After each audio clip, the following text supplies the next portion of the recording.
This is Shelley Kraft coming to you live on SNNLive. We're at the OTCQB Executive Forum at the OTC Marketplace in New York City.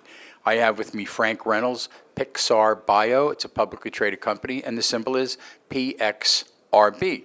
Frank, welcome to SNNLive. Thank you very much for having us, Shelley. It's good to have you.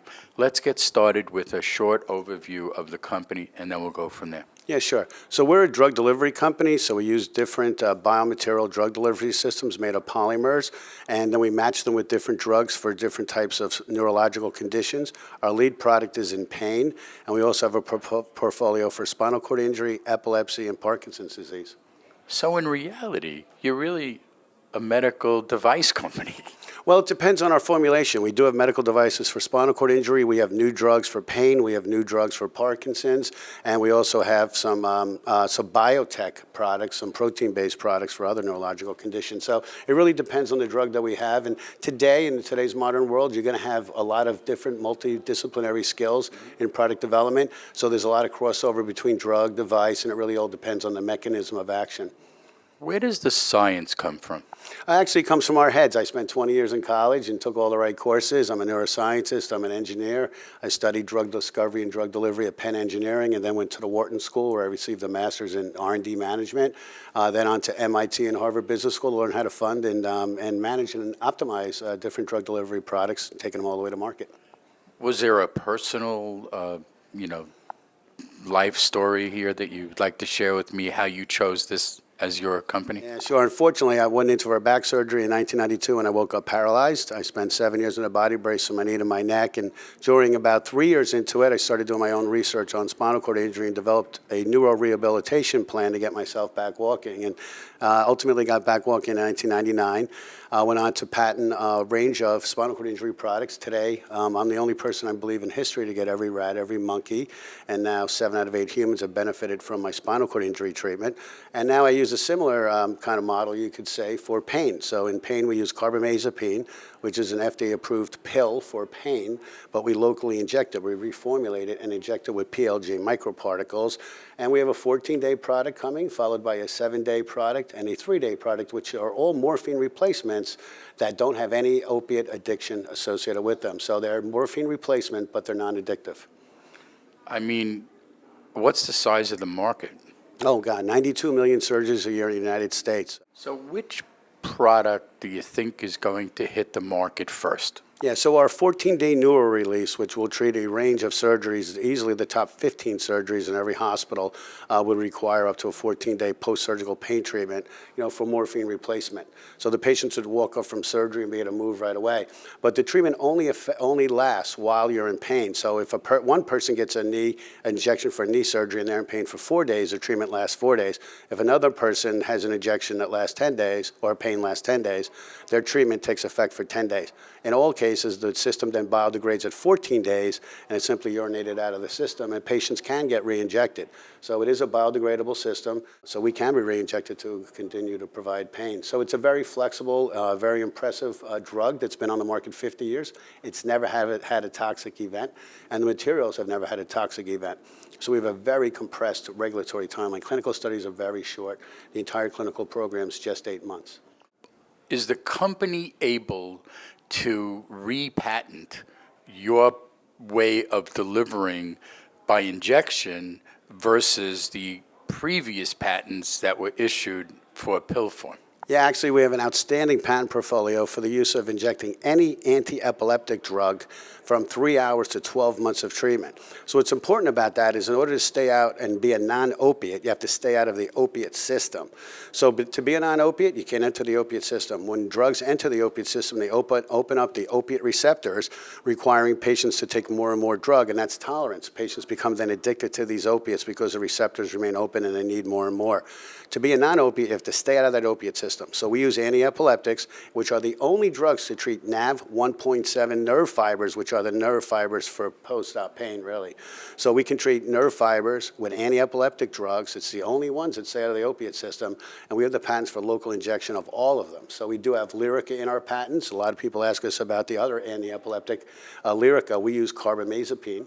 And then there's a whole range of anti-epileptics that we have in our patent. Patents will start to expire in 2034. Our sprinkle-on powder, by the way, which we expect to be used by soldiers in the battlefield, is a 3-day sprinkle-on. It takes effect morphine replacement right away on contact, but doesn't affect locomotion. So soldiers can get themselves to safety without having to put other soldiers at risk. So we have a range of products coming to market. We have the patents to cover all of those for local injection. And again, if there was a better drug for pain treatment, for local injection, we would have selected it. We tested a lot in all of our animals, preclinical, and picked the right drug. So when you were doing your drug picking, were you also keeping an eye on the reimbursement side of it? Because obviously with the healthcare, costs of, that's big headlines, the cost of healthcare, right?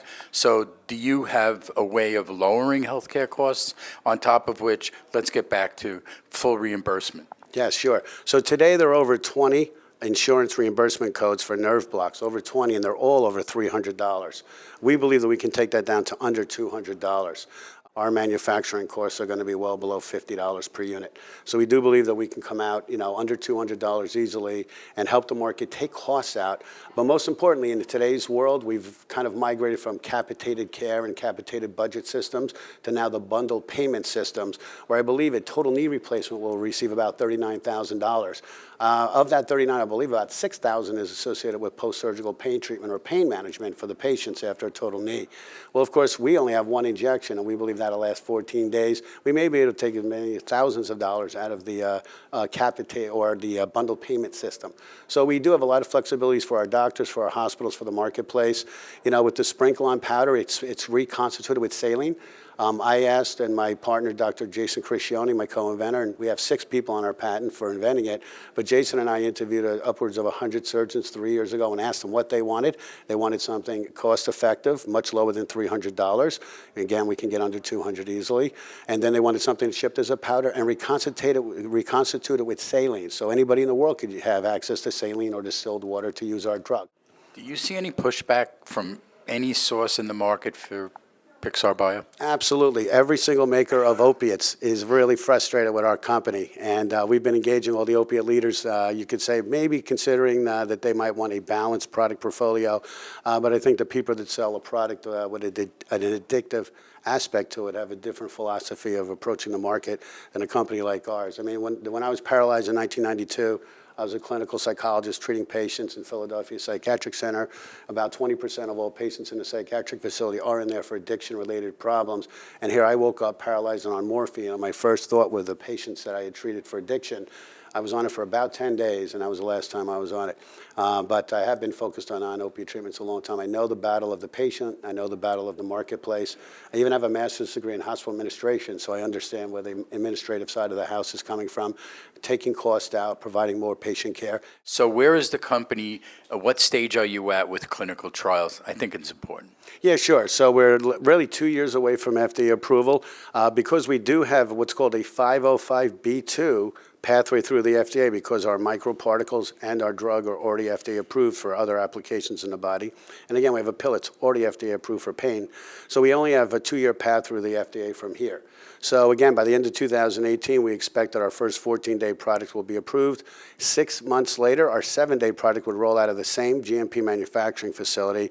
And then in 2020, we'll have a 3-day and a 90-day injection for people in chronic pain. So if you're in chronic pain, you can get a re-injection after 90 days, just like we do today with steroids, but we'll be doing it with NeuroRelease, a real perfect pain treatment.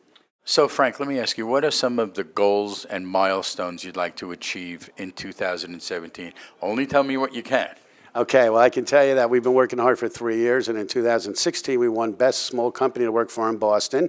So one of our big goals is to win Best Medium or Large Company to Work for in Boston. We're going to be adding 43 people, and we really do want to leverage the culture we've built. We have a very innovative company.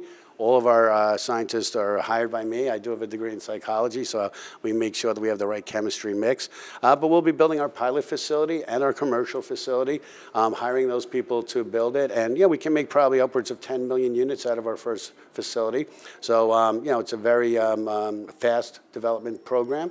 So we're going to be hiring a lot of people to execute on that. Now, most importantly, let's get your website out there for our investor audience to have a place to go to find more information. Yeah, sure. So we're www.pixarbio.com, PixarBio.com. Ladies and gentlemen, Frank Reynolds, PixarBio. It's a publicly traded company, and the symbol is PXRB.